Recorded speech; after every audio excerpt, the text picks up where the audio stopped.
Thanks for tuning in to CPA Life. We now rejoin host John Randolph in part 2 of his conversation with Jeff Barch of Story Greenlight. Jeff delves further into the meaning and importance of story, sharing his insights on presenting an authentic picture of you and your firm, and the benefits that come from being personal and intentional. Welcome to CPA Life. I think that's kind of the process that you're talking about here, is getting somebody to take that stuff out of their head, put it on paper. I don't know what I don't know, to a point of, okay, there is a lot here. I know what I know. I know what I don't know now. Yeah. So I think that getting your client, student, person you're working with to understand there is a process to getting to a certain level of comfort is critical. Would you agree? 100%. Yeah. I mean, and just to underscore what you're talking about, getting to that point of unconscious incompetence. I mean, let's give ourselves some grace here. You can't look at someone who has been driving a car for 20 years and then look at a teenager and say, see, you're supposed to do that already, because that's just not the way it works. So in the same way, it's equally easy for that teenager to look at someone, who's driving at a super high level, even at a professional level, and say, oh, well, I could never do that. That's just for the privileged few. That's just, they were born with those skills. Skills can be learned. Mm-hmm. Full stop. Yep. Completely agree. There's learning processes that everybody goes through, and some may grasp that idea or that concept a little better, a little faster, a little easier. But there are skills that we're talking about here that are absolutely learned skills, learned traits. One of the things that I've seen in reading a lot about story, reading a lot about the whole concept of thought leadership, doing all I can over the last few years to digest that, one of the things that I had to really get my head around is understanding that through most of those situations, and you touched on this just a little bit when we first started talking, we're not the hero. And we tend to, so many times, to be the hero in our stories. Is that a mental transition sometimes that you've got to work with your clients to understand? Absolutely. That is, in fact, one of the major pitfalls that people fall into when it comes to telling stories at all, because the best stories that we've ever experienced, be it an amazing movie or a TV show or a book or someone telling us a story in person where we felt something, it's easy to think that the power was in the story itself, because that's what we're experiencing. But the truth is, the power happens from the audience feeling things within themselves. That is where the power originates. And even that is not the end of it, because when you look back at the bigger picture of that definition of what a story is within the strategic storytelling context, those fundamental forces of character, desire, obstacles, overcoming, change, those are the forces that are directing everything. So when we feel something from a story, those forces are directing us as a member of the audience, because we feel, we connect, we understand, we empathize with elements of that story. Yep. And the reason that this is so important is that when you are in the position of telling a story, you need to know that that's where the story comes from. The power of the story does not come from, let me tell you about me and how amazing I am and all the things that I have accomplished. Aren't you amazed about me? And the audience says, I guess, next. Mm-hmm. That's a really big deal. And it's really easy to fall into. But when we, especially within the advisory context, when we come alongside and we know who we're talking to, we know what they want, and we know what's getting in their way, and we come alongside them as the guide, as the Yoda, minus the green skin and the ear hair. We come alongside as the guide to help them get what they want. That is where the power comes to life.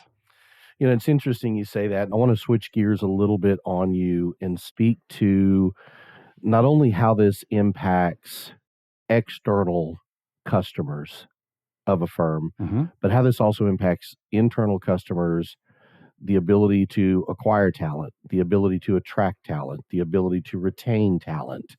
I had David Hartley on the podcast recently. Yes. And one of the things that I've been very observant of within Summit and Anders, as well as amazed by, is how many people in that firm on LinkedIn, and I'm not talking partners, senior leaders, I'm talking mid-level management and senior staff level associates, visible on LinkedIn, consistently telling stories about the firm, about the environment, about the culture, about things that are of value to them as a firm, them individually, and how that dovetails into the firm, and how those things, they resonate in the marketplace. And we talked about this the other day. I'm a little bit of a skeptic, but I think that the world that we live in today is filled with people like me. Yes. And one of the things that I constantly talk to candidates about that are in the middle of interview processes, we start talking about strengths and weaknesses, how to handle those discussions and interviews and things. And I always tell them, look, if you say it about yourself, you're either bragging or lying.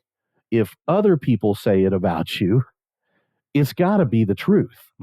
Now, that's a little bit of a sad statement of the world that we live in today, that anybody can say anything about anyone on any platform, and innocent until proven guilty is chunked out the window in the world we live in today. Yeah. So there can be a double edge to this sword, but the reality is, as an owner, as a manager, as a partner, you can get on platforms and say all kinds of wonderful things about your firm and tell your firm's story, but when your people do it, there's something pretty compelling to that. Yeah. Is that something that you've seen or talked about with your clients? Because that's something that I try to drive home with our clients constantly. You've got to do a better job of telling your story.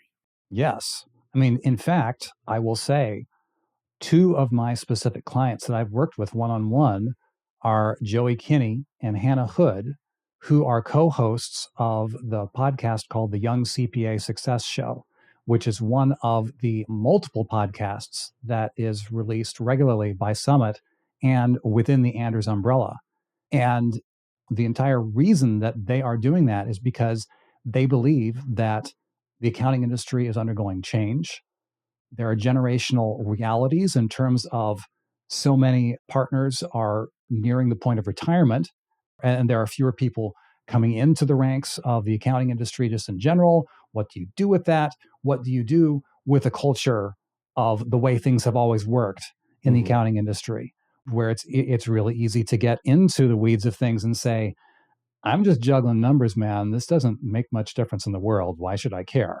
And if the company doesn't care about me, then why should I stick with this company? And that's where I have seen firsthand. I will absolutely brag on Summit and Anders with the culture that I've seen. Every person that I talk to there is super cool from multiple levels up, from the transactional get things done thing to leadership, to directors, to the partners. It's just such a cool place where people actually care about the environment. They care about people. And so I think it's no accident that you see a very active presence within their marketing saying, hey, this is what we're about. This is what we believe. This is what's wrong with the accounting industry. We're wanting to change this. Hey, come along and join us. By the way, we're a great place to work. Here's where to learn more. It's all part of the same thing. And they're doing an awesome job.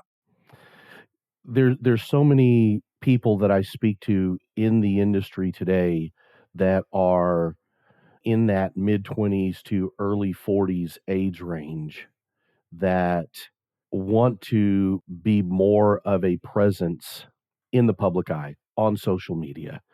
And they are being discouraged or even outright told you can't from their organization. And it just boggles my mind when that happens, because there's so much impact that generation, those generations, I should say, can have on the marketplace when it comes to attraction and inquiries from people about, hey, what are you guys all about? You know what?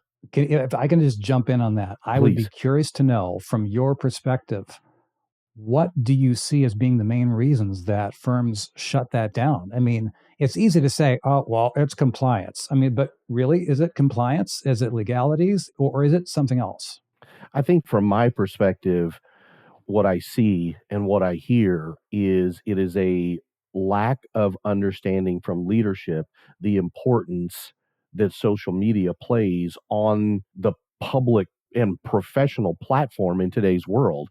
I think that there's a lot of firm owners and firm leaders that are my age, that are late 40s to mid 60s, and the extent of social media or public platform they know of is Facebook and maybe Twitter. Mm-hmm. And they're either on it very rarely, or if they're on it, all they see are the negative sides Right. and the toxicity of it, versus a platform like a LinkedIn where there is, is there more personal stuff on LinkedIn today than there ever has been? Yes, there has. But I think, again, part of that goes back to the concept of story. People want to connect with people that they have something in common with. Mm-hmm. And I will tell you within my circles that, I have a number of people within B2B marketing circles that I'm interacting with specifically on LinkedIn. And they are constantly talking about how their numbers of when they put messages out from their brand, those posts don't get nearly as much engagement as when those same ideas or that same concept is posted by a person with a face. So exactly what you're saying here. So I think it's just understanding from a leadership standpoint the impact that can have on the perception of your firm with the people that are posting content about work, about their life, about the environment, about the culture. You talk about the people that you're talking to and the interaction they're getting on posts. I can post something that is specific to this industry, and I'm going to get somewhere in the neighborhood of pretty consistently 1,500 to 4,000 post impressions, pretty consistently. I can post something like I did on Valentine's Day about, the fact that I've been married for 27 years, been with my wife for 30 years. My parents were married for, 60 plus years. My grandparents were married for 50 plus years, and how I come from a long line of love and the things that are critical and important to sustain a relationship like that. And it gets 15,000, 20,000 impressions. Nice. From the same audience. Yeah. It's from the same audience, and it's a story, but it's the concept of the story, the foundations of the story is no different than anything I do on, the professional side of things. The difference is there's some personal piece to that I think people engage with. And back to your question, why are leaders opposed to that? I don't think they understand the impact and the reach that those kind of things can have. I think that's the first thing.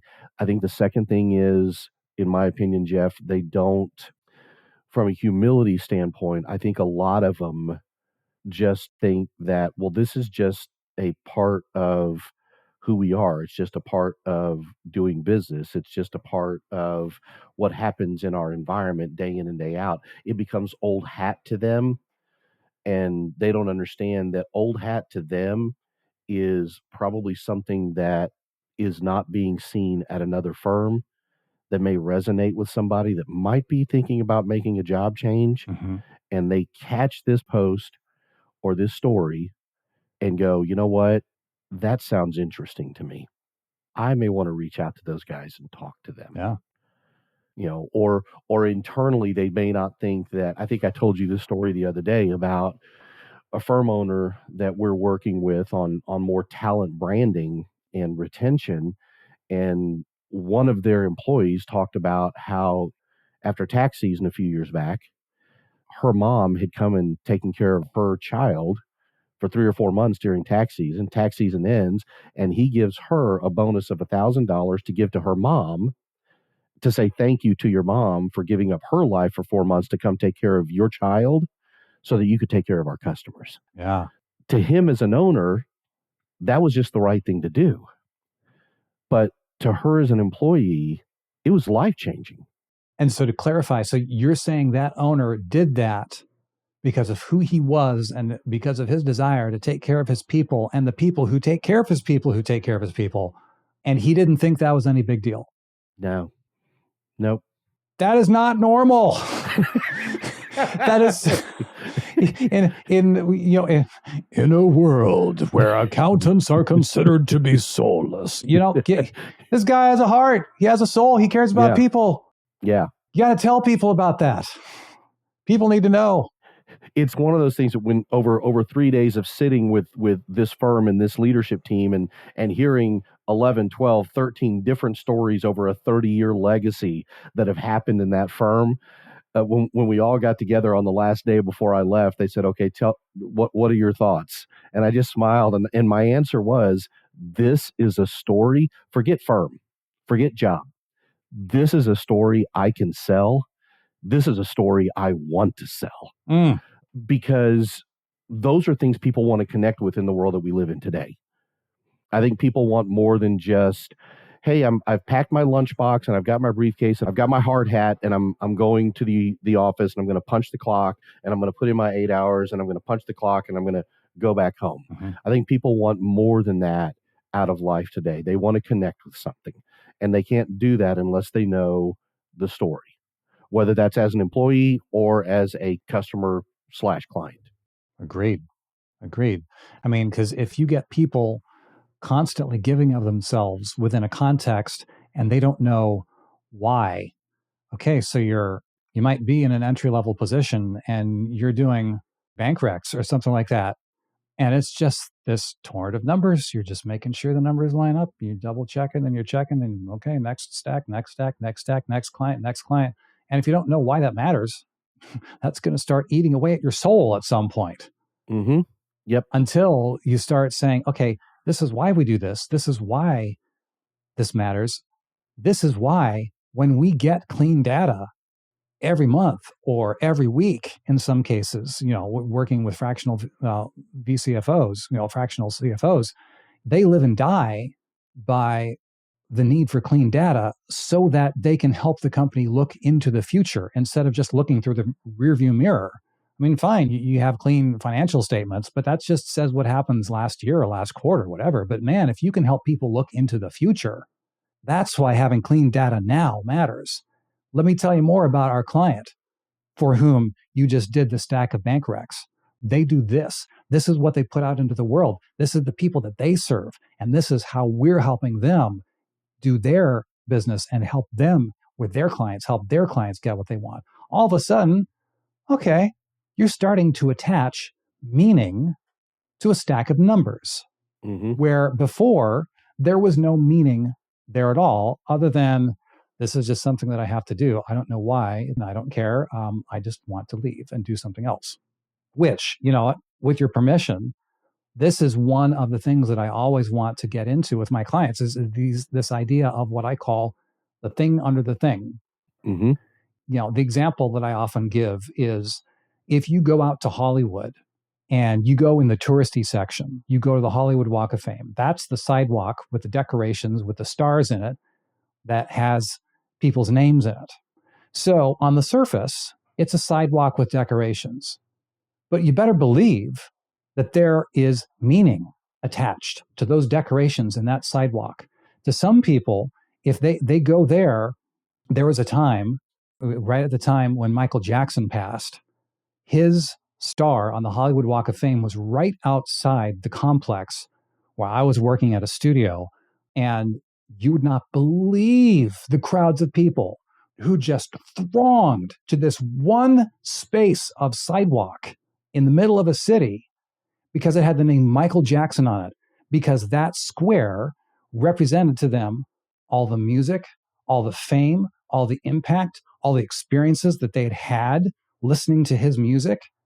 So the thing on the surface is it's a piece of cement on a sidewalk in the middle of a city. The things under the thing, Michael Jackson, musician, all those other things that I just said.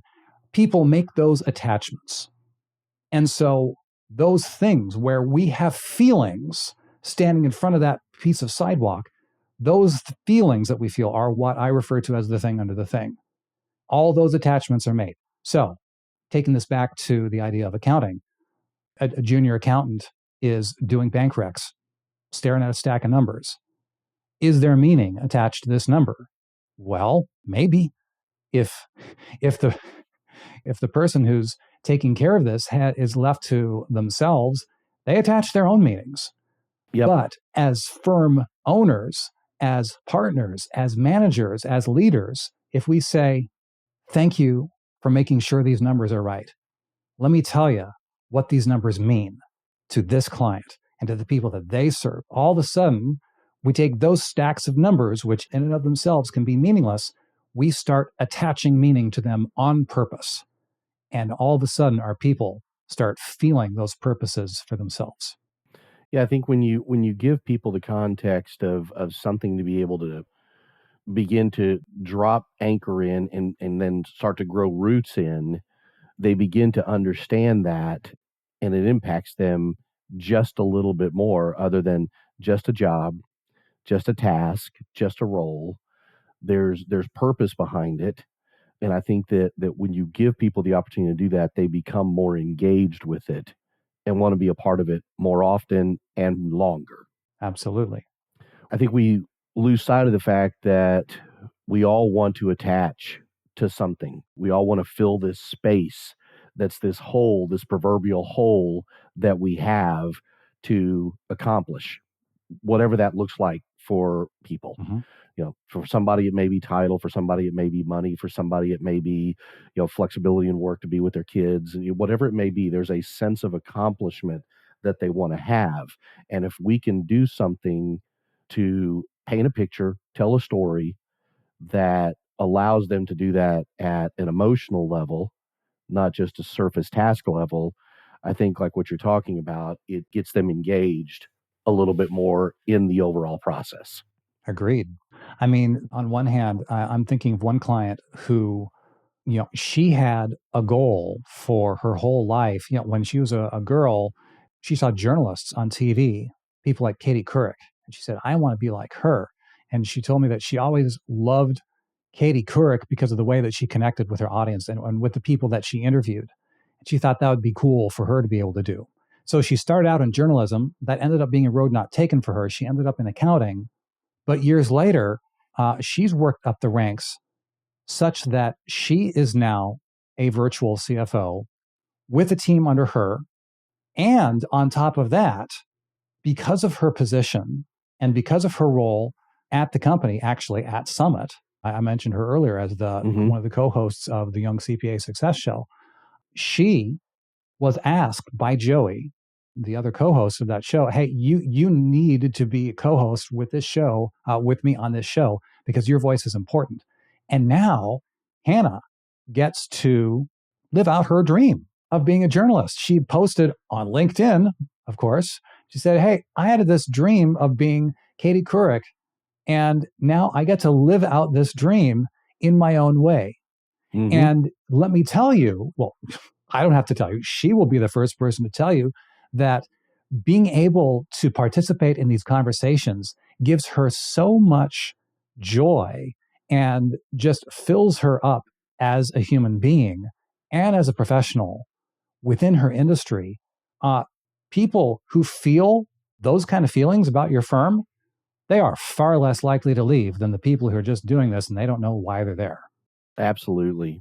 Now, on the flip side, it's not just about fulfillment within your role.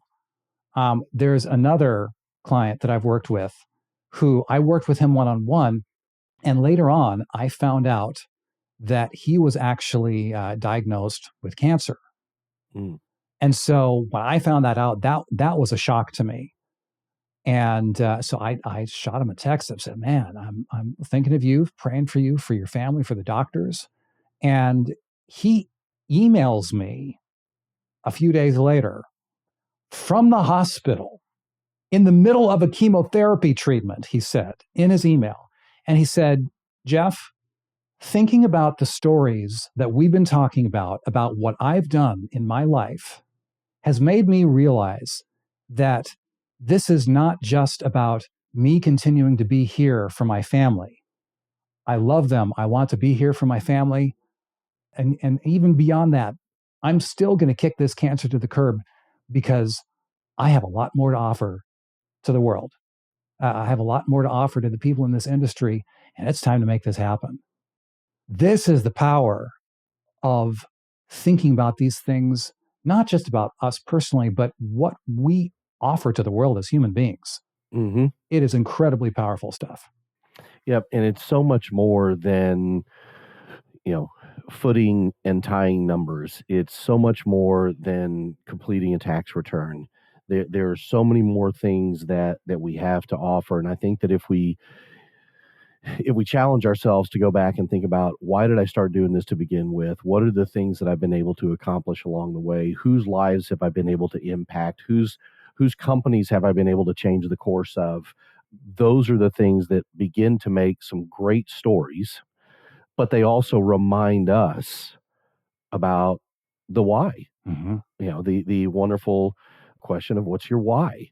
I think that if we start peeling the onion back on those things and stop getting so involved in the day to day of the how, we quickly get reminded, like this gentleman you're talking about, we quickly get reminded about the why and how we can leverage that and begin to find the passion and the excitement again for what it is that we do. Yeah. So I want to thank you today, Jeff, for joining us and giving us some insight on how the concept of story, the thing behind the thing, all of those little tidbits that we talked about, how they can elevate a firm's brand, an individual's brand, both internally, externally with their customers and their employees. I think that so many times we lose sight of that. If there are listeners that want to learn more about what you do, talk to you about the services that you provide, what's the best way for them to get in touch with you? Yeah. There is one specific place that listeners of your podcast should go, and it is the URL storygreenlight.com/CPA Life.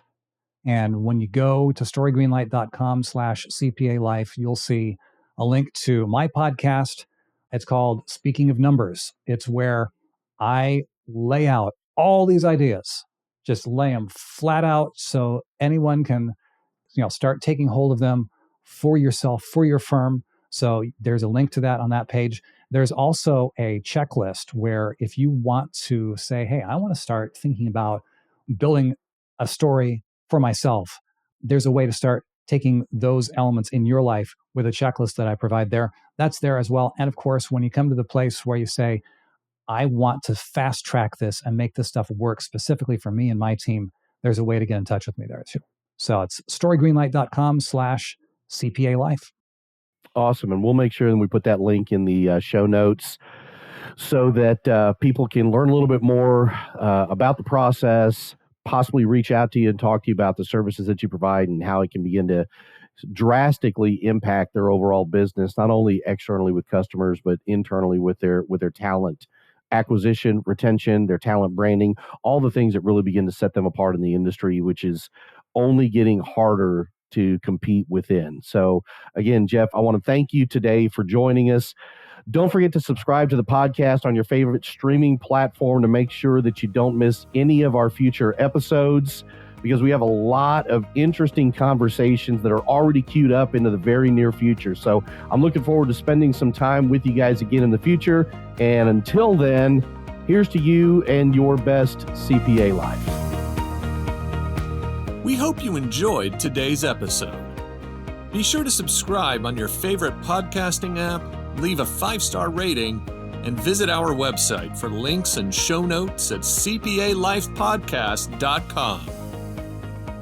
We'll see you next time on CPA Life.